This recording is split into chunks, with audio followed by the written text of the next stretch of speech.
unión del hombre y la mujer, ¿de qué simiente? De la simiente de la mujer, del orden. Eso es lo que nos llama. Por eso hay que tener mucho cuidado, porque si el pacto se pasa a través de la simiente de Abel, también Satanás sigue creando su simiente y sigue engendrando su simiente. Por eso es porque actualmente tenemos que, los matrimonios tienen que pensar qué es lo que estoy engendrando yo. Simiente de la mujer o simiente del... Y hermano, es una gran responsabilidad que no, ni se habla ni se dice, porque las dos generaciones siguen como paralelas y en batalla. Y Jesús lo dijo, no arranquen la cizaña porque está mezclada con el trigo. O sea, ambas generaciones siguen en esta batalla espiritual del bien contra el mal, de las tinieblas contra la luz, de los que están en la simiente de la mujer, los que son simientes del enemigo de Dios. Y vemos, aparece aquí este personaje que vimos la semana pasada, entre un pacto ya descendiente de Isaac, los dos descendientes de Isaac, ¿cuáles son? Jacob y Esaú. Vimos la semana pasada ampliamente. ¿Quién ustedes creen que ahí es simiente de la mujer? Jacob. ¿Y quién es descendencia de Esaú? Pero vemos que Esaú es, para que tengan cuidado, que Esaú no es descendiente del demonio, no es simiente del demonio, porque haya matado a nadie, porque haya hecho algo malo. ¿Ustedes pueden decirme algo malo que ha hecho Esaú?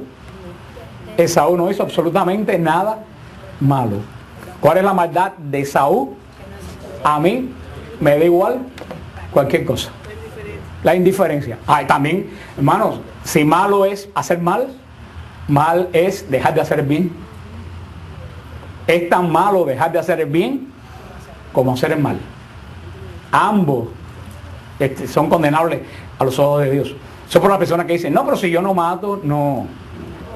Y es posible que mate y no robe, pero no es bueno. ¿Cuánta gente ustedes conocen que no han matado a nadie?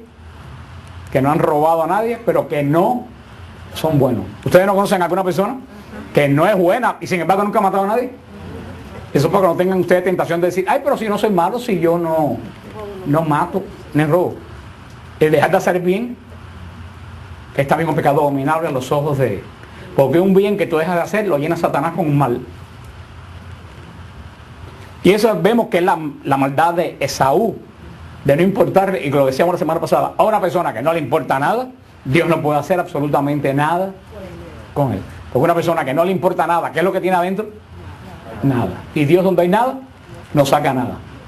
Inclusive para multiplicar los panes y los peces tuvieron que poner panes y peces. Dios no sacó de una canasta vacía panes y peces. Dios multiplica lo que tú pones. Por poco que tú tengas, por poco que tú pongas, Dios multiplica. Ahora, si tú no tienes absolutamente nada, Dios no tiene nada que multiplicar.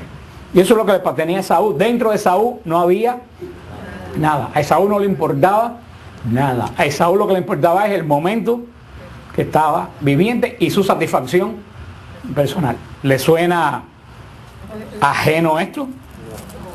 Seguimos viviendo el mismo drama.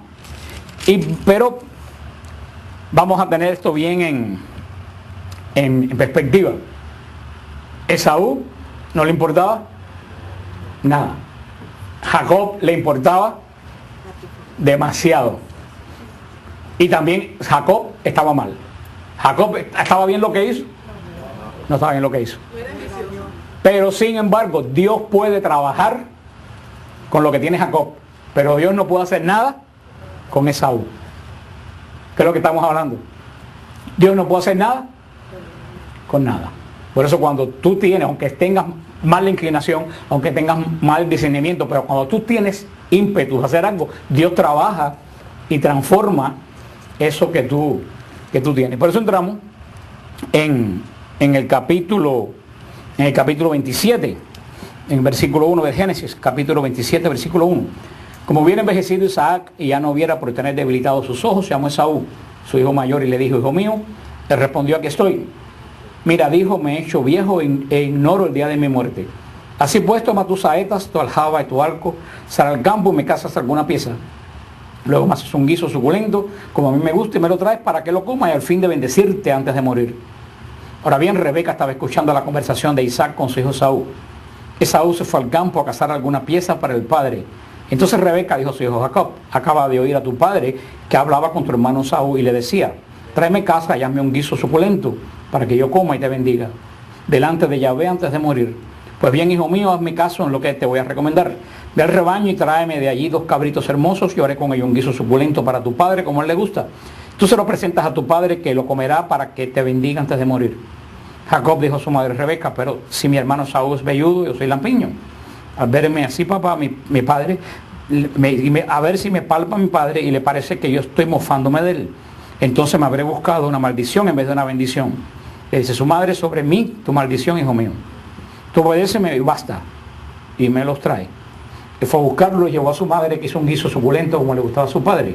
Después tomó Rebeca la ropa de Esaú, su hijo mayor, la más preciosa que tenía en la casa, y vistió a Jacob, su hijo pequeño. Luego con las pieles de los cabritos le cubrió las manos y la parte lampiña del cuerpo. Le puso el guiso y el pan que había hecho con las manos de su hijo Jacob. Este entró donde su padre y dijo, padre, respondió, aquí estoy, ¿quién eres, hijo? Jacob dijo a su padre, soy tu primogénito Esaú.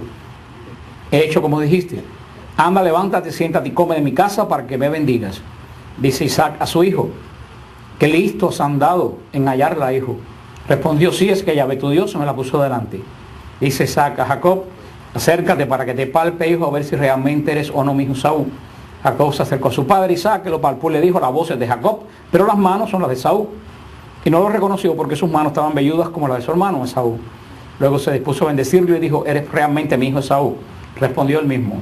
Entonces dijo, acércamelo, que coma de la casa, hijo, para que pueda bendecirte.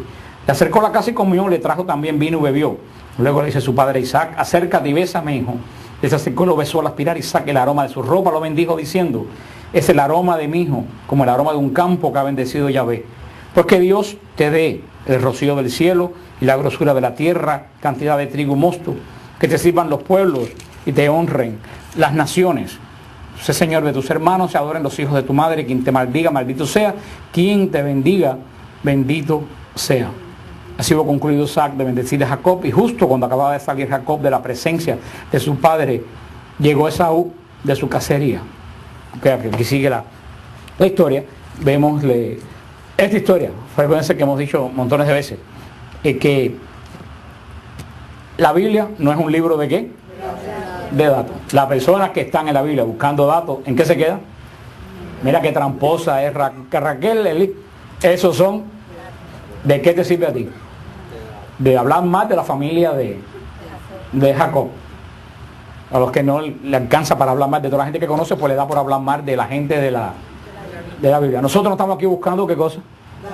Datos. Entonces nosotros aquí no vamos a ver el dato. Nosotros vamos a buscar ¿qué cosa? La lección espiritual. Desde el punto de vista humano, ¿está bien lo que hizo Jacob? No. ¿Está bien lo que hizo Rebeca? Rebeca era de armas tomar. Como muchas de ustedes que son madres, así que no critiquen a Rebeca, que todas las madres son exactamente iguales hace 4000 años. Y ahora tapando siempre los problemas de los hijos. Pero aquí vemos lo mismo. Esaú era el primogénito ya en ese momento. Esaú no era el primogénito, le habían vendido la primogenitura. Sin embargo, habiendo vendido la primogenitura, seguía actuando como ¿qué? Como primogénito. Así son la gente indolente. La gente indolente dejar las ocasiones, después sigue actuando como si las ocasiones le pertenecieran. Y eso es lo peor. Lo peor de todo. ¿Cuántos maridos quieren ser maridos cuando ya no tienen matrimonio? ¿O cuántos padres quieren ser padres cuando ya no tienen hijos? Esto es una de las cosas de las que nos dice el Señor, pero sobre todo aquí lo que la palabra nos indica es ese tesón de Jacob, de que él quería ser bendecido a costa de lo que fuera. Eso es lo que el Señor va a decir más tarde en el Evangelio. Ganes el cielo con dinero injusto. Uno dice, pero ¿cómo Cristo va a decir eso? Sí, porque cuando tú tratas, como te acuerdas del hombre que hizo trampa y le quitó a este, le dio a aquel y a aquel le dio a este, parecía trampa, pero ¿cuál era el objetivo de él? Él quería tener el reino de los cielos. Aunque con trampa y marecho, Dios puede trabajar con esa persona porque esa persona tiene un interés por algo. Dios no puede trabajar con quien le dice, a mí, ¿qué me importa? Con esa persona, lo vuelvo a repetir para que no se lo olvide, no se puede hacer nada. ¿Ustedes no conocen a alguna persona que no le importa nada? Le da igual Dios que no Dios, le importa ser bendecido como no. se pasa la vida contando por qué Dios le da a aquel lo que no me da a mí. Cuando yo siempre digo, si tú contaras en vez de lo que Dios le da a los demás, si tú cuentas lo que Dios espera de ti, tú serías bendecido también. Eso es a lo que se resume toda esta historia, como Jacob tenía que recibir la bendición de Isaac para que fuera el primogénito. Aquí ustedes ven que primogenitura no es cuestión de quién nació primero, primogenitura es de quién es bendecido. Para que vean cuando dice que Jesús es el primogénito de María, primogénito no quiere decir primero, primogénito quiere decir el bendecido, en cabeza de la familia, el que ha sido consagrado a Dios. Aquí sigue hablando de todo lo que sucede en esta familia tan un poco extraña, y dice en el versículo 41 del capítulo 27. Esaú se enemistó con Jacob a causa de la bendición con que lo había bendecido su padre, y se dijo Esaú: se acercan ya los días de luto por mi padre, entonces mataré a mi hermano Jacob. Eso lo piensa. Ustedes ven, Esaú no le importó la primogenitura y se la vendió, y ahora se pone bravo porque le roban la primogenitura. Y esa bravura de Esaú, ¿a qué lo lleva? A querer matar a su hermano. ¿Le recuerda algún pasaje parecido a esto? Caín y Abel. Simiente, ven que la simiente se va moviendo de generación en generación. Se dio aviso a Rebeca de palabra de Saúl, su hijo mayor, y ella envió llamar a Jacob, su hijo pequeño, y le dijo: mira, tu hermano Saúl va a vengarse de ti matándote. Ahora pues, hijo mío, me caso, prepara tus cosas y huye a Harán, donde mi hermano Labán. ¿Se acuerdan de Labán? El que estaba cuando vio la riqueza que llevaba el criado de Abraham, que le dijo: pasa, Labán, el hermano de Rebeca. Y quédate con él una temporada hasta que se calme la cólera de tu hermano, hasta que se calme la ira de tu hermano contra ti y olvide lo que has hecho. Entonces enviaré yo a que te traigan de allí, para que he de perderlos ustedes dos en el mismo día. Vemos entonces cómo aquí comienza la gran peripecia de Jacob. Y lo que yo le dije a ustedes: Dios con el que tiene algo puede hacer algo. Ahora, ese algo que va a hacer Dios con el que tiene algo y lo tiene mal, eso va a doler. Por eso tenemos que encontrar cuál era el pecado de Jacob. A ver, ¿cuál era el pecado? ¿Ustedes creen cuál era lo malo que estaba haciendo Jacob? Tenía algo bueno. Creo que bueno, tenía una meta de Dios y quería recibirlo. Ahora, ¿qué era lo malo? Lo malo es que quería las cosas ya. El gran problema de Jacob es que él quería las cosas ya, ahora, rápido. En el tiempo de él, como dice Carlos, en el crono, no en el Cairo. Y ahí es donde empieza el gran problema de Jacob. Jacob tenía que, quería buscar la bendición de Dios, quería ser reconocido por Dios, quería tener la promesa, pero lo quería a su forma, no a la forma de Dios.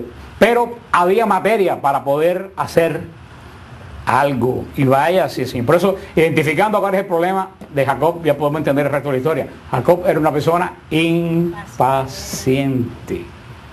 Quería las cosas como fuera, pero ya. Yo no tengo paciencia para esperar que Dios lo haga. Yo lo voy a ver cómo lo resuelvo yo. Y vemos aquí en el capítulo 28, ya Jacob camino de la tierra de Labán, en capítulo 28, versículo 10. Jacob salió de Berseba y fue a Harán. Llegando a cierto lugar, se dispuso a pasar la noche allí, porque ya se había puesto el sol. Tomó una de las piedras del lugar, la puso sobre la cabeza y se acostó en aquel lugar. Y tuvo un sueño. Soñó con una escalera apoyada en tierra, cuya cima tocaba a los cielos. Y vio que los ángeles de Dios subían y bajaban por ella. Vio también que Yahvé estaba sobre ella y que le decía: yo soy Yahvé, el Dios de tu padre Abraham y el Dios de Isaac. La tierra en que estás acostado te la doy para ti y tu descendencia. Tu descendencia será como el polvo de la tierra y se extenderá al poniente y al oriente, al norte y al mediodía, y por ti se bendecirán todos los linajes de la tierra y por tu descendencia. Yo estoy contigo, te guardaré a donde vayas y te devolveré a este solar. No te abandonaré hasta haber cumplido lo que te he dicho. Despertó Jacob de su sueño y se dijo: así pues, Dios está en este lugar y yo no lo sabía. Y asustado pensó, qué terrible es este lugar. Esto no es otra cosa sino la casa de Dios y la puerta del cielo. Jacob se levantó de madrugada y tomando la piedra que se había puesto por cabezal, le erigió como estela y derramó aceite sobre ella. Y llamó a aquel lugar Betel, aunque el nombre primitivo era la ciudad de la luz. Jacob hizo un voto diciendo, si Dios me asiste y me guarda en este camino que corro, y me da pan que comer y ropa que vestir, y me vuelva sano y salvo a la casa de mi padre, entonces Yahvé será mi Dios. Y esta piedra que he erigido como estela será la casa de Dios, y de todos los que me des pagaré el diezmo. De otra famosa historia de la escala de Jacob. Jacob se duerme a la caída del sol, que no sé lo que ve, una escala que toca el cielo y la tierra. Y por la escala suben y bajan los ángeles de Dios. Y oye la voz de Dios. Y si ustedes ven, el Señor le confirma el pacto con unas palabras muy parecidas con las que le dijo a Abraham. Si ustedes ven, es muy fácil. La tierra en que estás acostado te la doy para ti, tu descendencia. Tu descendencia será como el polvo de la tierra y se extenderá de poniente al oriente. Y por ti serán benditas todas las naciones de la tierra. Pero aquí hay una diferencia con el pacto. Algo se dañó en este camino. Aquí hay una diferencia con el pacto con la promesa de Abraham. ¿Nadie se ha dado cuenta que hay diferencia ahí con la promesa de Abraham? Ahí salta como un sapo. Los dos tuvieron un sueño, pero no la diferencia, no la similitud. Carlos, tú vas a tener en cualquier momento una visión de la escala de Jacob. No, le voy a decir, Dios le dijo a Abraham, tu descendencia será como las estrellas del cielo. ¿Qué le dice a Jacob? Tu descendencia va a ser como el polvo. Va a tener descendencia, pero mira tú qué diferencia del brillo de las estrellas al polvo del cielo. El Señor propone, pero trabaja con lo que se encuentra. Ya la promesa de Abraham está todavía, pero ya los poseedores de esta promesa no van a ser como las estrellas. Va a ser como lo que le está diciendo, la responsabilidad que tienen los matrimonios y los padres. Porque esto no es cuestión de familia ni de terapia familiar, esto es cuestión que el pacto de Dios descansa en los matrimonios. Cómo una familia puede dañar o cómo una familia puede bendecir generaciones. Ese es el gran problema de que las familias tienen que pensar. La promesa era como las estrellas, producto de la mala calidad, podemos decir, humana de Jacob, ya no van a ser como las estrellas, van a ser como... La promesa se mantiene, pero como que sea un poco... Ha perdido un poco de calidad. Un poco de calidad. Por eso, hermano, que verdaderamente es tan importante la función del matrimonio es esencial en los ambos pactos de Dios. Y yo creo que la iglesia enfoca mal el asunto de por qué el matrimonio tiene que ser santo. Yo creo que la iglesia no está explicando verdaderamente por qué el matrimonio tiene que ser santo. Y es que para entender por qué el matrimonio tiene que ser santo, tú tienes que ser espiritual. Si tú no eres espiritual, tú no lo puedes entender. El pacto de Dios, tanto el antiguo como el nuevo, descansa en los matrimonios. Porque si no hay reprocreación, el pacto se acaba. Ahora tú puedes repetir, tú puedes procrear simiente de Dios, pero puedes procrear simiente de Satanás. La simiente de Satanás puede convertirse en simiente de Dios, pero tiene que actuar el Espíritu Santo. Porque esto no es algo que se hereda, es algo con lo que tú trabajas, como tú dejas trabajar a Dios en tu vida, como Dios va a trabajar con Jacob. Pero vimos que cuando Jacob se despierta, siente algo que nuestra generación ha perdido. ¿Qué es lo que siente Jacob cuando se despierta? Se siente sobrecogido del poder de Dios. Creo que nuestra generación ha perdido el sentirse sobrecogido del poder de Dios. Cuando Jacob se despierta, ¿qué es lo que dice? Este lugar es terrible. Pero no terrible en el sentido malo, sino terrible, que es un lugar tan santo que a él le da pánico. No de miedo como las cosas de Halloween, sino del temor tan grande de que ha estado en la mismísima presencia de Dios y que ese lugar es santo. ¿Y qué es lo que hace Jacob para conmemorar ese lugar? Coge la piedra en la que tuvo el sueño y echa encima aceite. Unge la piedra, o sea, hace un altar y dice, este lugar es la casa de Dios, Bet-El. ¿Cuál es la partícula El? Dios Bet, casa. Bet, en hebreo casa, Bet-Lehem, casa del pan. Ahora tenemos Bet-El, la casa de Dios. Dice, la presencia de Dios está aquí. Y llamó de ese lugar Betel. Hasta el día de hoy dice que anteriormente, ¿cómo se llamaba? Ciudad de Luz. Mira tú qué interesante. Todo esto sigue apuntando a quién. A Cristo. Casa de luz se convierte en casa de Dios. ¿Y qué dice el Evangelio de San Juan? En el principio era el verbo. El verbo era la luz que ilumina las tinieblas. Y las tinieblas jamás pueden vencer la luz. Y esta batalla que comienza del nacimiento de la mujer y la simiente de Satanás termina en el Apocalipsis, de la simiente de los que siguen a la luz y los que siguen a las tinieblas. Pero si ustedes ven en este capítulo de Betel, ¿a qué cosa en el nuevo pacto apunta esta escala que une el cielo y la tierra con los ángeles subiendo y bajando? Apunta a la Eucaristía. Fíjate, lo que ve es una escala que los ángeles subiendo y bajando quiere decir que suben y bajan bendiciones. Como siempre le dijimos, las dos escalas tienen una escala, nadie la pone por gusto. Si tú pones una escala en algún lugar es porque tienes el objetivo de unir dos cosas, ¿no? Aquí vemos que cuál es el objetivo. La escala unía el cielo con la tierra. Y a través de esa escala subían y bajaban bendiciones. Hermano, ¿y cómo se llama el lugar? Casa de luz, Betel, casa de Dios. Esa es la Eucaristía. La Eucaristía es la escala que une el cielo con la tierra. ¿Y qué cosa podemos llamar la Eucaristía también? Casa de luz, y al mismo tiempo es la casa de Dios. Y aquí vemos cómo aparece por primera vez, una de las primeras veces aparece en la Biblia la unción, el derramar aceite sobre algo. En la antigua alianza, a partir de aquí, cada vez que algo se quiere consagrar a Dios, se derrama aceite sobre lo que se dedica a Dios. Cuando se consagra un altar, se derrama, los que han visto las consagraciones de un altar, que es una ceremonia espectacular, se derrama aceite sobre el altar, y el altar queda sobre el bautizado se derrama aceite, y el bautizado queda consagrado. Por eso cristiano no quiere decir seguidor de Jesucristo. Cristiano quiere decir perteneciente a Dios, consagrado a Dios, perteneciente a Dios. Cristo ungido, el ungido. Los cristianos somos los que estamos ungidos. ¿Y qué cosa es? Cuando algo se unge, eso que se unge pertenece a Dios. A Dios. Por eso, a partir de ahí, el aceite va a ser más adelante un signo del Espíritu Santo, porque todo lo que toca el Espíritu Santo queda consagrado a Dios. Vemos cómo en el capítulo 29 Jacob llega a la casa de Labán, y dice en el capítulo 29 versículo 9: aún estaba él hablando con ellas cuando llegó Raquel con sus ovejas. Aquí entra otro personaje. Vimos a Abraham y Sara, a Isaac y Rebeca. Ahora vemos a Jacob y Raquel, que va a ser la madre de Israel, cuya tumba que acabamos en Israel no podemos entrar, pero la vemos cuando estamos llegando y que es curioso, la tumba de Raquel está a la entrada de Belén.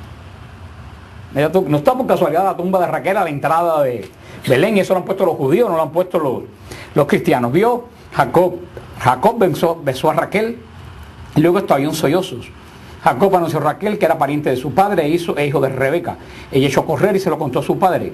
En cuanto oyó Labán hablar de Jacob, el hijo de su hermana, corrió a su encuentro, lo abrazó, lo besó, lo llevó a su casa. Entonces le contó a Labán toda la historia. Y Labán le dijo: en suma, que eres tú hueso mío y carne mía. Y Jacob se quedó con él un mes cumplido. Labán dijo a Jacob: ¿acaso porque seas pariente mío has de servirme de balde? Indícame cuál será tu salario. Ahora bien, Labán tenía dos hijas. La mayor se llamaba Lía y la pequeña Raquel. Los ojos de Lía eran tiernos. Raquel, en cambio, era de bella presencia y de buen ver. Jacob se estaba enamorado de Raquel. Cuando se oye decir: ay, fulanita tiene un pelo de lo más bonito, es que manda un feo de espanto. Porque sí, cuando se decir: ay, fulanita tiene un pelo de lo más bonito, que el resto no hay quien lo vea. Porque cuando una mujer es bonita, uno dice que mujer más bonita. Pero cuando uno dice: ay, este hombre se viste bien, huye. Y es lo que dice. ¿Qué dice de la pobre Elías? Que tenía los ojos muy bonitos, lo cual quiere decir que el resto no había nada. Mira qué diferencia. No, esto es muy importante. Lía tenía los ojos bonitos, pero Raquel era bella. Ahí está la gran diferencia. Por supuesto, Jacob no se enamoró de los ojos de Lía. Jacob se enamoró de Raquel. Así pues dijo: te serviré 7 años por Raquel, tu hija pequeña. Fíjate, siempre parece ¿Y qué quiere decir 7 en hebreo? Pacto. ¿Se acuerdan? La raíz de pacto es la misma raíz de 7. Vemos continuamente que en todo Génesis, ¿qué es lo que está presente? El pacto. Dijo Labán, mejor es dártela a ti que dársela a otro, quédate conmigo. Sirvió pues Jacob por Raquel 7 años, que se les antojaron unos cuantos días, de tanto que la amaba. Jacob dijo a Labán, dame mi mujer, que se ha cumplido el plazo y quiero casarme con ella. Labán juntó a todos los del lugar y dio un banquete. Luego a la tarde tomó a su hija Lía y la llevó a Jacob y ésta se unió a ella. Labán dio su esclava Silpa como esclava a su hija Lía. Se hizo de mañana y resultó que era Lía. Jacob le dijo a Labán, ¿qué has hecho conmigo? ¿No te he servido por Raquel? Pues ¿por qué me has hecho trampa? Mira tú quien habla de trampa. Labán dijo, no se usa en nuestro lugar dar la menor antes que la mayor. Cumple esta semana y te dará también a la otra por el servicio que me has de prestar todavía otros 7 años. Así lo hizo Jacob y va, habiendo cumplido aquella semana, le dio por mujer a su hija Raquel. Labán dio a su hija Bilhá como esclava de su hija Raquel. Él se unió también a Raquel y la amó más que a Lía y sirvió en casa de su tío otros 7 años. Te dirán, ¿cómo es posible esto? Jacob se casó con 2. Vuelvo a decir, la ley no comienza ¿hasta cuándo? Hasta Moisés. En este momento no hay ley. Y si no hay ley, no hay pecado. Había algo que dijera, Dios no quiere que te cases con 2 mujeres. Había algo dicho. Entonces no había pecado. Por eso San Pablo va a decir más adelante que la ley engendra pecado. Pero al mismo tiempo la ley engendra orden. Pero hay gente que ¿por qué Abraham tenía, o sea, que se acostó con su esclava? ¿Por qué Jacob se casa con 2? Tú estás pensando con mente de la segunda alianza. Todavía aquí no hay ninguna alianza.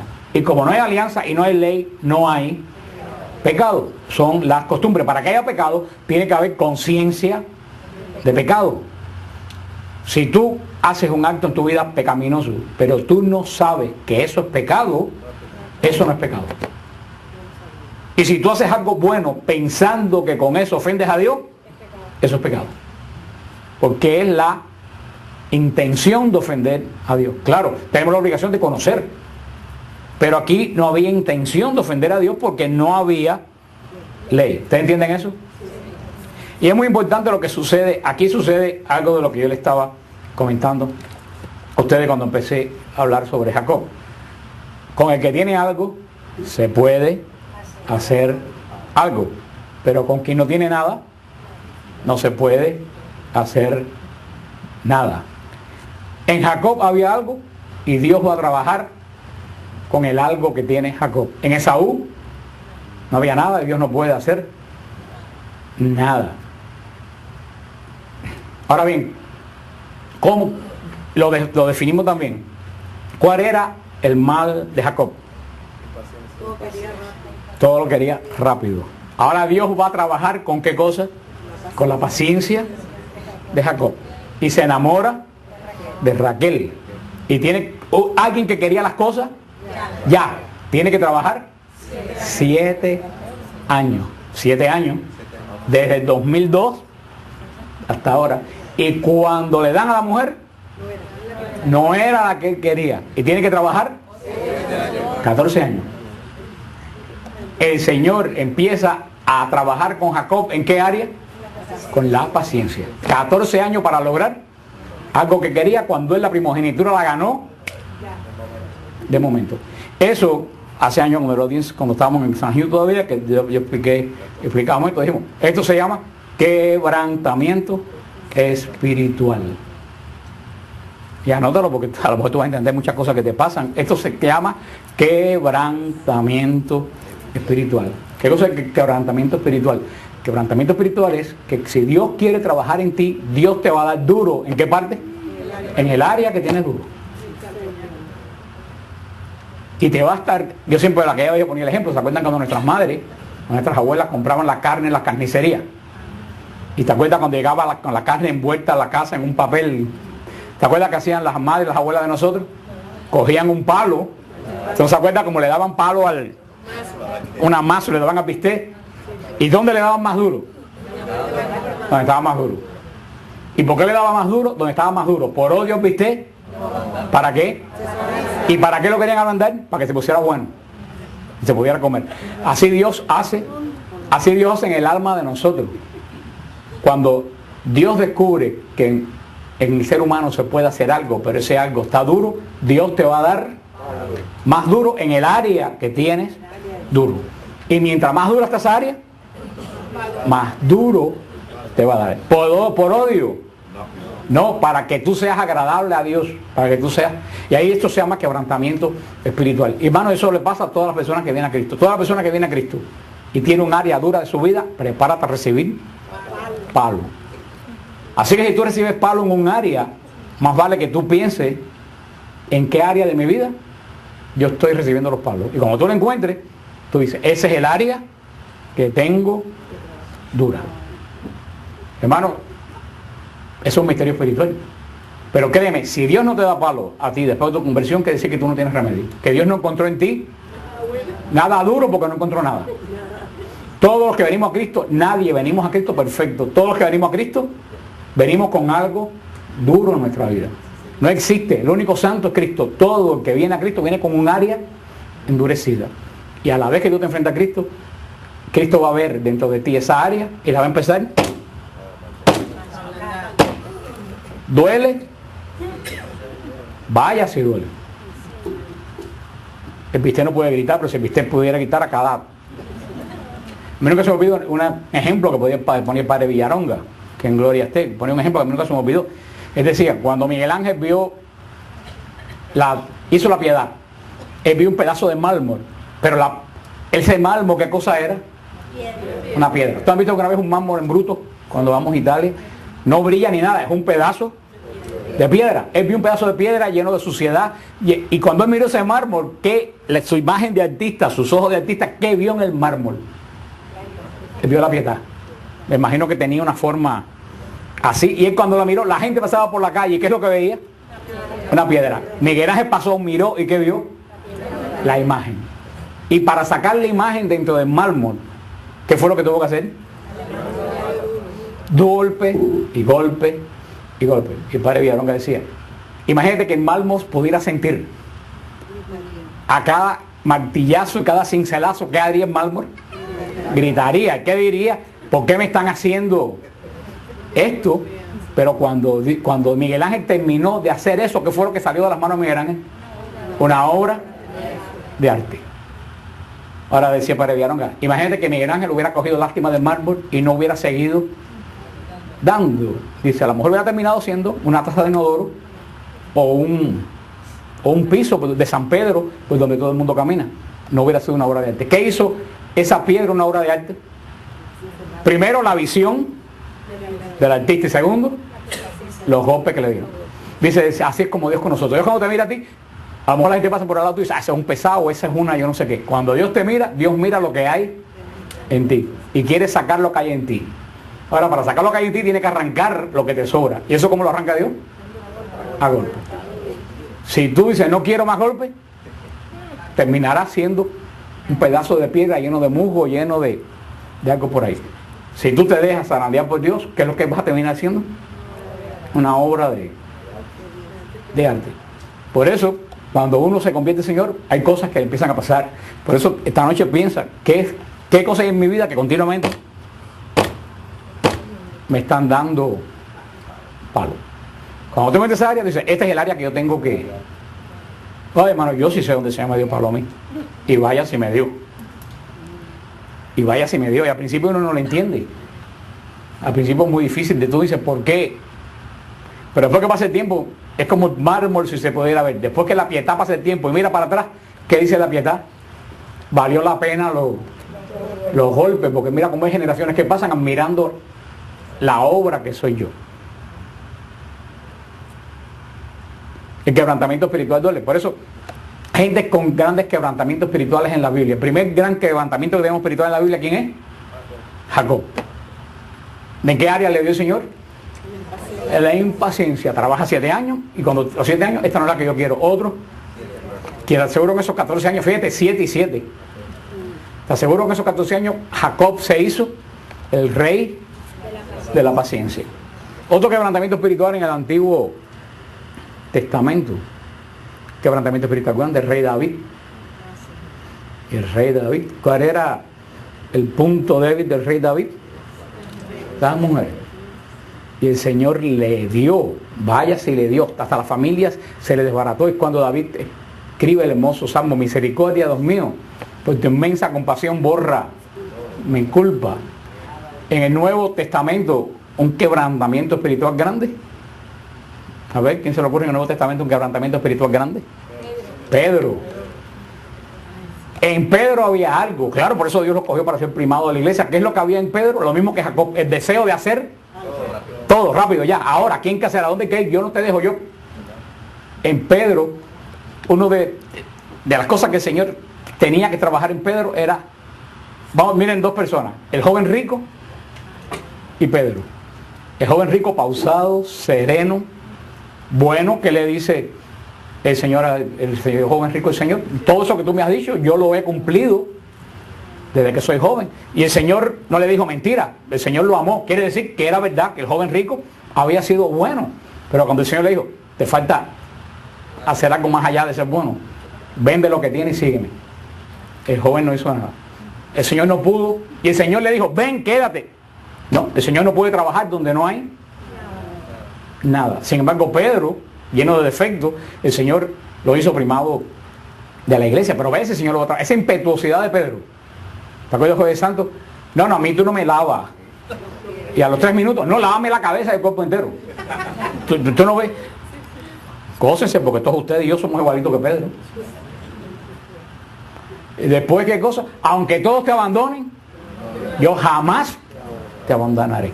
Y a las 2 horas, lo niega delante de la historia del mundo, no delante de un centurión, delante de una criadita. Y así pasa la historia de la salvación. Jamás he conocido a ese hombre, no sé quién es, delante de una niñita de 12 o 13 años. Cuando 3 horas antes había dicho, a donde tú vayas, ahí yo voy. Dice que Pedro, después dice en la tradición, que después Pedro tenía 2 surcos aquí porque no paró de llorar. Y ese llanto de Pedro fue lo que lo salvó. Pero Pedro se dejó. El área de la impetuosidad, mira dónde lo llevó. Pedro aprendió la lección. Ahí vemos, Judas podría haber aprendido la lección. Judas podría haber aprendido la lección. Y Judas se hubiera salvado, hubiera sido un apóstol. Si Judas se arrepintió.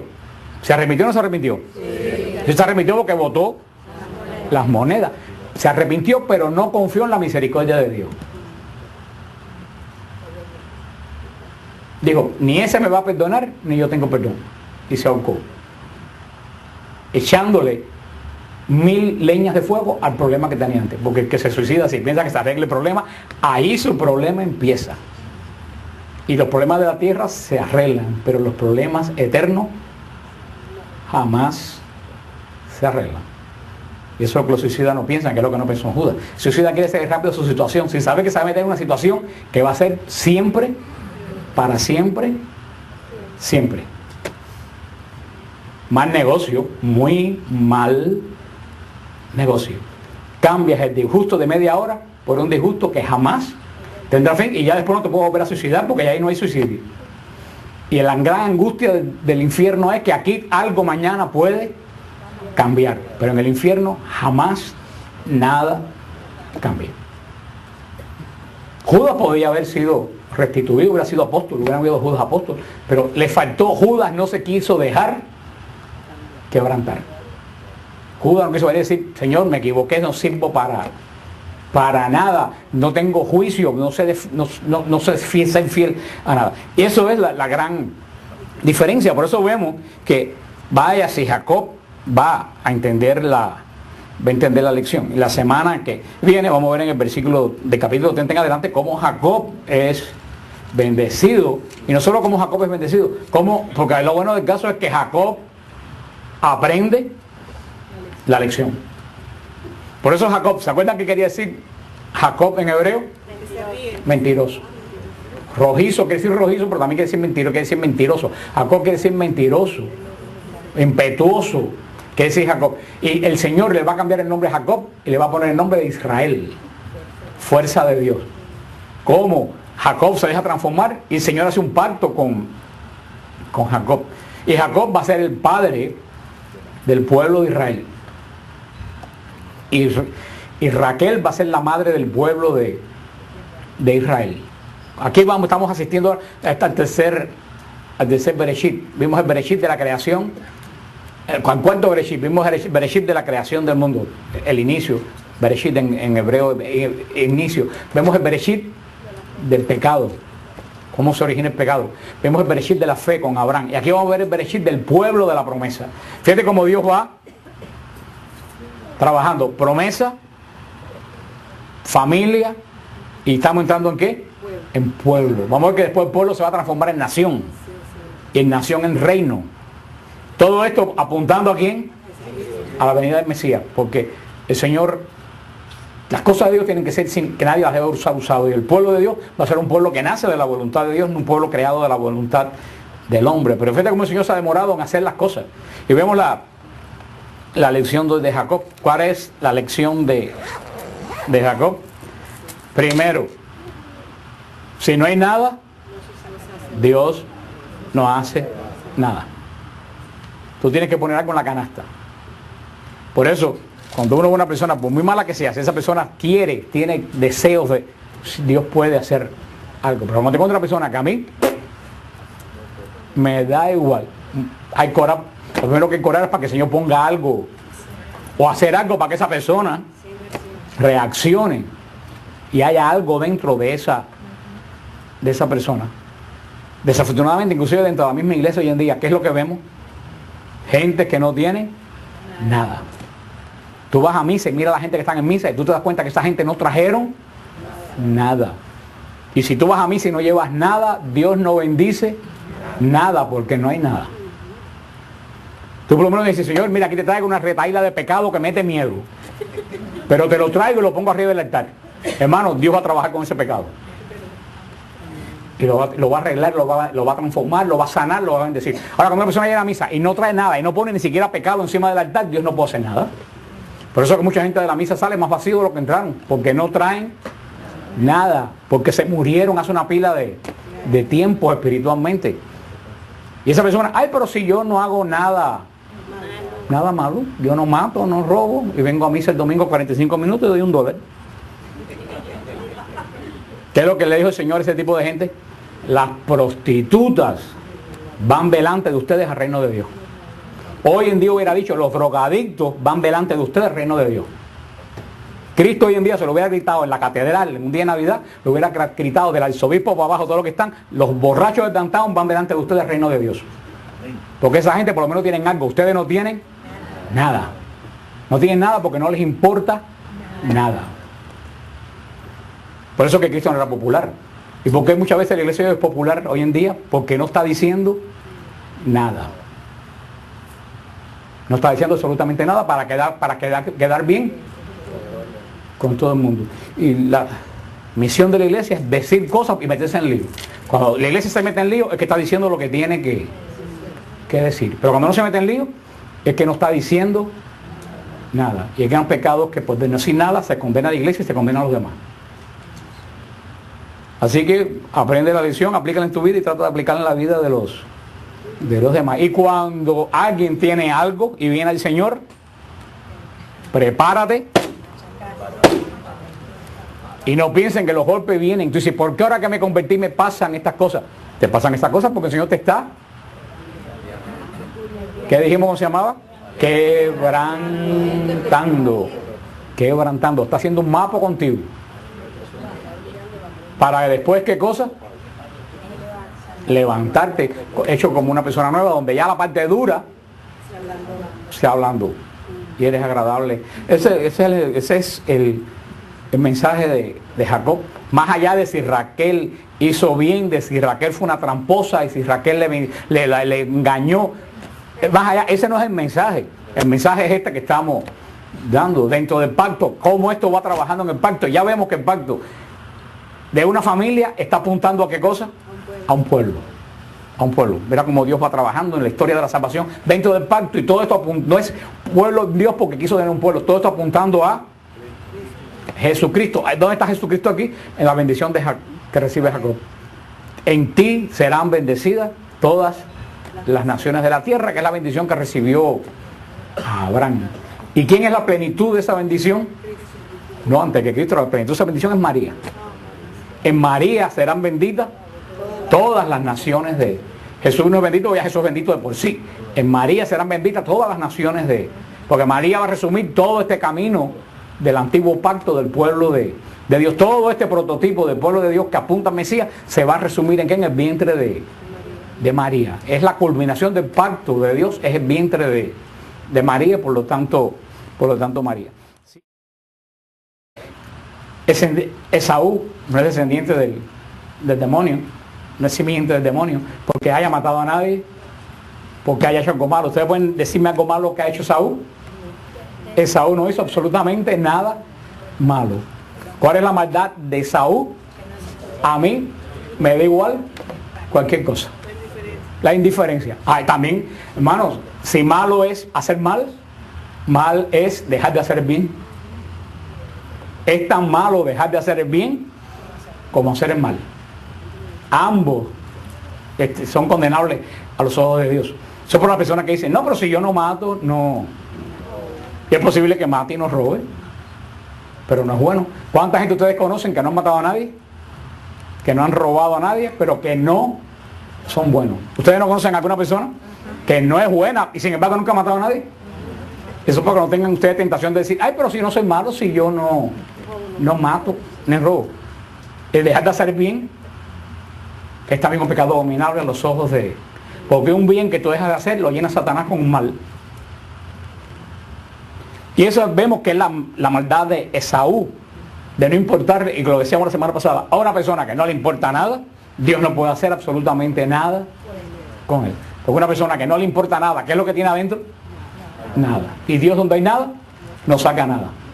Inclusive para multiplicar los panes y los peces tuvieron que poner panes y peces. Dios no sacó de una canasta vacía panes y peces. Dios multiplica lo que tú pones. Por poco que tú tengas, por poco que tú pongas, Dios multiplica. Ahora, si tú no tienes absolutamente nada, Dios no tiene nada que multiplicar. Y eso es lo que le pertenecía a Esaú. Dentro de Esaú no había nada. A Esaú no le importaba nada. A Esaú lo que le importaba es el momento que estaba viviente y su satisfacción personal. ¿Le suena ajeno esto? Seguimos viviendo el mismo drama. Pero vamos a tener esto bien en perspectiva. Esaú no le importaba nada. Jacob le importaba demasiado. Y también Jacob estaba mal. Jacob estaba bien lo que hizo. No estaba bien lo que hizo. Pero sin embargo, Dios puede trabajar con lo que tiene Jacob. Pero Dios no puede hacer nada con Esaú. ¿Qué es lo que estamos hablando? Dios no puede hacer nada con nada. Por eso cuando tú tienes, aunque tengas mala inclinación, aunque tengas mal discernimiento, pero cuando tú tienes ímpetu de hacer algo, Dios trabaja y transforma eso que tú... La unión del hombre y la mujer, ¿de qué simiente? De la simiente de la mujer, del orden. Eso es lo que nos llama. Por eso hay que tener mucho cuidado. Porque si el pacto se pasa a través de la simiente de Abel, también Satanás sigue creando su simiente y sigue engendrando su simiente. Pero eso es porque actualmente tenemos que, los matrimonios tienen que pensar qué es lo que estoy engendrando yo. Simiente de la mujer o simiente del... Y hermano, es una gran responsabilidad que ni se habla ni se dice, porque las dos generaciones siguen como paralelas y en batalla. Y Jesús lo dijo, no arranquen la cizaña porque está mezclada con el trigo. O sea, ambas generaciones siguen en esta batalla espiritual del bien contra el mal, de las tinieblas contra la luz, de los que están en la simiente de la mujer, los que son simientes del enemigo de Dios. Y vemos, aparecen aquí este personaje que vimos la semana pasada, entre un pacto ya descendiente de Isaac, los dos descendientes de Isaac, ¿cuáles son? Jacob y Esaú. Vimos la semana pasada ampliamente. ¿Quién ustedes creen que ahí es simiente de la mujer? Jacob. ¿Y quién es descendencia de Esaú? Pero vemos que Esaú es descendencia. Para que tengan cuidado, que tomó Rebeca la ropa de Esaú, su hijo mayor, la más preciosa que tenía en la casa, y vistió a Jacob, su hijo pequeño. Luego con las pieles de los cabritos le cubrió las manos y la parte de la lampiña del cuerpo. Le puso el guiso y el pan que había hecho con las manos de su hijo Jacob. Este entró donde su padre y dijo: Padre. Respondió: Aquí estoy. ¿Quién eres, hijo? Jacob dijo a su padre: Soy tu primogénito Esaú. He hecho como dijiste. Anda, levántate, siéntate y come de mi casa para que me bendigas. Dice Isaac a su hijo: Qué listos han dado en hallarla, hijo. Respondió: Sí, es que Yahvé tu Dios me la puso delante. Dice Isaac a Jacob: Acércate para que te palpe, hijo, a ver si realmente eres o no mi hijo Esaú. Jacob se acercó a su padre Isaac, que lo palpó y le dijo: La voz es de Jacob, pero las manos son las de Esaú. Y no lo reconoció porque sus manos estaban velludas como las de su hermano Esaú. Luego se dispuso a bendecirlo y dijo: Eres realmente mi hijo Esaú. Respondió él mismo. Entonces dijo: Acércamelo, que coma de la casa, hijo, para que pueda bendecirte. Le acercó a la casa y comió, le trajo también vino y bebió. Luego le dice su padre Isaac: Acércate y bésame, hijo. Le se acercó y lo besó al aspirar. Isaac, el aroma de su ropa, lo bendijo diciendo: Es el aroma de mi hijo, como el aroma de un campo que ha bendecido Yahvé. Pues que Dios te dé el rocío del cielo y la grosura de la tierra, cantidad de trigo y mosto, que te sirvan los pueblos y te honren las naciones. Sé Señor de tus hermanos, se adoren los hijos de tu madre. Quien te maldiga, maldito sea. Quien te bendiga, bendito sea. Así va concluido Isaac que tú tienes. Por eso entramos en el capítulo 27, en versículo 1 de Génesis, capítulo 27, versículo 1. Como hubiera envejecido Isaac y ya no hubiera por tener debilitados sus ojos, llamó a Esaú, su hijo mayor, y le dijo: Hijo mío. Le respondió: Aquí estoy. Mira, dijo, me he hecho viejo e ignoro el día de mi muerte. Así pues, toma tus saetas, tu aljaba y tu arco, sal al campo y me cazas alguna pieza. Luego me haces un guiso suculento, como a mí me gusta, y me lo traes para que lo coma y al fin de bendecirte antes de morir. Ahora bien, Rebeca estaba escuchando la conversación de Isaac con su hijo Esaú. Esaú se fue al campo a cazar alguna pieza para el padre. Entonces Rebeca dijo a su hijo Jacob: Acaba de oír a tu padre que hablaba con tu hermano Esaú y le decía: Tráeme caza y hazme un guiso suculento para que yo coma y te bendiga delante de Yahvé antes de morir. Pues bien, hijo mío, hazme caso en lo que te voy a recomendar. Ve al rebaño y tráeme de allí 2 cabritos hermosos y haré con ellos un guiso suculento para tu padre, como a él le gusta. Tú se lo presentas a tu padre, que lo comerá para que te bendiga antes de morir. Jacob dijo a su madre Rebeca: Pero si mi hermano Esaú es velludo, yo soy lampiño.